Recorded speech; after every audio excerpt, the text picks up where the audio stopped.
ನಾವೆಲ್ಲರೂ ಕೂಡ ಚಿಕ್ಕ ವಯಸ್ಸಲ್ಲಿ ಒಂದೊಂದು ಆಟಗಳನ್ನ ಇಷ್ಟಪಡ್ತೀವಿ. ಕೆಲವರಿಗೆ ಕ್ರಿಕೆಟ್ ಇಷ್ಟ ಆಗುತ್ತೆ, ಕೆಲವರು ಲಗೋರಿ ಆಡ್ತಾಯಿದ್ರು, ಕೆಲವರು ಕಬಡ್ಡಿ, ಕೆಲವರು ಖೋಖೋ.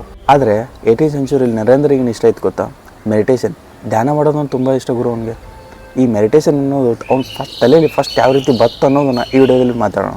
ಏನು ಗೊತ್ತಾ, ಮಕ್ಕಳು ಹುಟ್ಟಿದ ತಕ್ಷಣ ಅವ್ರಿಗೆ ಏನೂ ಗೊತ್ತಿರಲ್ಲ, ಯಾರೂ ಕೂಡ ಸರ್ವಜ್ಞ ಆಗಿರಲ್ಲ. ಮನೆಯಲ್ಲಿ ಯಾವ ರೀತಿ ಪೇರೆಂಟ್ಸ್ ಇರ್ತಾರೆ, ಯಾವ ರೀತಿ ಮಾತಾಡ್ತಾರೆ, ಯಾವ ರೀತಿ ಇರ್ತಾರೆ, ಯಾವ ರೀತಿ ಮಕ್ಕಳ ಜೊತೆ ಆಡ್ತಾರೆ, ಅದನ್ನು ನೋಡಿ ಮಕ್ಕಳು ಕಲ್ಕೋತಾರೆ. ಸೊ ಅದೇ ರೀತಿ ನರೇಂದ್ರನೂ ಕೂಡ ಅವ್ರ ಮನೆಯಲ್ಲಿ ಈ ಭುವನೇಶ್ವರಿ ದೇವಿ ಆಗಿರ್ಬೋದು, ವಿಶ್ವನಾಥ ದತ್ತ ಆಗಿರ್ಬೋದು, ಅವ್ರ ತಂದೆ ತಾಯಿ ಇರ್ತಾರಲ್ಲ, ಅವರು ಅವ್ರ ಅಜ್ಜಿ ದೇವ್ರ ಪೂಜೆ ಮಾಡ್ತಿದ್ರು, ದೇವ್ರ ಧ್ಯಾನ ಮಾಡ್ತಿದ್ರು, ದೇವ್ರ ಜಪ ಮಾಡ್ತಿದ್ರು.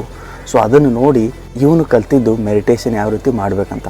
ಸೊ ನಾನು ಪ್ರಿವಿಯಸ್ ವಿಡಿಯೋ ಹೇಳಿದೆ, ತಾಯಿ ಭುವನೇಶ್ವರಿ ದೇವಿ ಮಗನಿಗೆ ಶ್ರೀರಾಮನ ಕಥೆಗಳು, ಸೀತಾರ ಮಹಾತ್ಮೆಯನ್ನು ಹೇಳ್ತಿದ್ರಂತ. ಶ್ರೀರಾಮ ಮತ್ತು ಸೀತಾನೇ ಅವನಿಗೆ ಇವಾಗ ದೇವರು. ಸೊ ಏನು ಮಾಡ್ತಾನೆ ಗೊತ್ತಾ, ಒಂದಿನ ಅವನು ಮತ್ತು ಅವನ ಬಾಜು ಮನೆ ಫ್ರೆಂಡ್ ಹರಿ ಇಬ್ಬರು ಕೂಡ ಒಂದು ಮಾರ್ಕೆಟ್ಗೆ ಹೋಗ್ತಾರೆ. ಮಾರ್ಕೆಟ್ಗೆ ಹೋಗಿ ರಾಮ ಸೀತಾರ ಒಂದು ಮೂರ್ತಿ ತಂದು ಮನೆ ಮಾಡಿ ಮೇಲಿರೋ ರೂಮಲ್ಲಿ ಅದನ್ನು ಪ್ರತಿಷ್ಠಾಪನೆ ಮಾಡ್ತಾರೆ. ಸೊ ಇಬ್ಬರು ಕೂಡ ಧ್ಯಾನ ಮಾಡೋಕ್ಕೆ ಸ್ಟಾರ್ಟ್ ಮಾಡ್ತಾರೆ. ಇವು ಮೆಡಿಟೇಷನ್ ಮಾಡ್ತಾ ಇರ್ತಾರೆ. 1 ಗಂಟೆ ಆಯಿತು, 2 ಗಂಟೆ ಆಯಿತು, 3 ಗಂಟೆ ಆಯಿತು. ಮಕ್ಕಳು ಇನ್ನೂ ಮನೆಗೆ ಬಂದಿಲ್ಲ ಅಂತ ಗಾಬರಿ ಆಗ್ತಾರೆ. ಮನೇಲಿ ಅವ್ರ ಮನೆಗೆ ಎಲ್ಲರೂ ಸರ್ಚ್ ಮಾಡ್ತಾರೆ, ಎಲ್ಲಿ ಹೋದ್ರೂ ಸಿಗೋದೇ ಇಲ್ಲ. ಬಾಜು ಮನೆ ಹೋಗ್ತಾರೆ, ಮನೇಲೆಲ್ಲ ಸರ್ಚ್ ಮಾಡ್ತಾರೆ, ಬಟ್ ಅವರಿಬ್ಬರು ಮಕ್ಕಳು ಸಿಗೋದೇ ಇಲ್ಲ. ಆಮೇಲೆ ಅವ್ರ ಮನೇಲಿ ಅವ್ರ ಸೋದರ ಮಾವ ಇರ್ತಾನೆ. ಸೋದರ ಮಾವ ಮನೆ ಮೇಲೆ ಹೋಗಿ ನೋಡ್ತಾನೆ. ಅಲ್ಲಿ ಮನೆ ಒಂದು ರೂಮ್ ಕ್ಲೋಸ್ ಆಗಿರುತ್ತೆ. ಬಾಗಿಲು ಬಡಿತಾರೆ.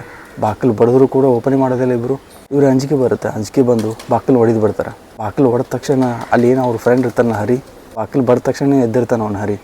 ಬಟ್ ಅಲ್ಲಿ ನರೇಂದ್ರ ಕೂತಿರ್ತಾನಲ್ಲ, ಅವ್ನು ಎಷ್ಟು ಬಾಗಿಲು ಹೊಡೆದು ಬಂದರೂ ಕೂಡ ಅವ್ನು ಹೇಳೋದೇ ಇಲ್ಲ.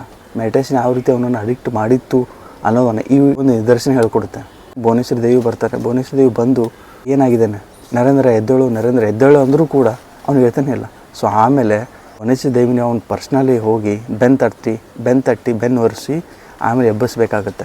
ಸೊ ನರೇಂದ್ರನಿಗೆ ಅಷ್ಟು ಚಿಕ್ಕ ವಯಸ್ಸಲ್ಲಿ 3-4 ವರ್ಷ ಇದ್ದ ಹುಡುಗನಿಗೆ ಮೆಡಿಟೇಷನ್ ಯಾವ ರೀತಿ ಅಡಿಕ್ಷನ್ ಆಗಿದೆ, ಸೊ ಅದನ್ನು ಯಾವ ರೀತಿ ಆಟದ ಥರ ಅವನು ಕ್ರಿಯೇಟ್ ಮಾಡ್ಕೊಂಡಿದ್ದ ಅನ್ನೋದನ್ನು ಈ ವಿಡಿಯೋದಲ್ಲಿ ನಮ್ಗೆ ಅರ್ಥ ಆಗುತ್ತೆ.